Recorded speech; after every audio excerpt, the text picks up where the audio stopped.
রাজধানীর Dhaka new market এলাকায় অভিযান চালিয়ে বিপুল পরিমাণ দেশীয় অস্ত্র জব্দ করেছে বাংলাদেশ সেনাবাহিনী।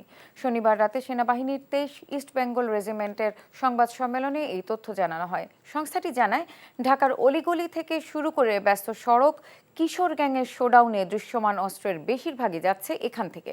নিউ মার্কেটের 3টি দোকানের গোপন কুঠুরি থেকে উদ্ধার করা হয় রামদা, চাপাতি, ছোড়া, লোহার রড সহ ভয়ঙ্কর সব দেশীয় অস্ত্র। এর সঙ্গে জড়িত 9 জনকে গ্রেফতার করা হয়। সেনাবাহিনী জানায়, এই অস্ত্র প্রকাশ্যে বিক্রি হতো না, নির্দিষ্ট ক্রেতার কাছে গোপনে পৌঁছে দেওয়া হতো। কখনো বাড়ির দরজায়, কখনো রাতের অন্ধকারে হাত বদল হয়। কিশোর গ্যাং দমনে এই অভিযান অব্যাহত থাকবে বলে জানায় সেনাবাহিনী।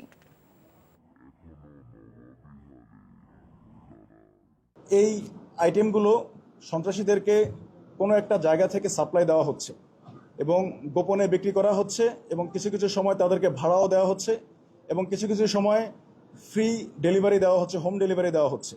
অতঃপর আমরা আমাদের গোয়েন্দা কার্যক্রম শুরু করি। গত কয়েকদিন ধরে আমাদের বিভিন্ন জায়গায় গিয়ে রেকি করে এবং কনফার্ম হয় যে এই স্থানগুলোতে এই ধারালো অস্ত্রগুলো পাওয়া যাবে।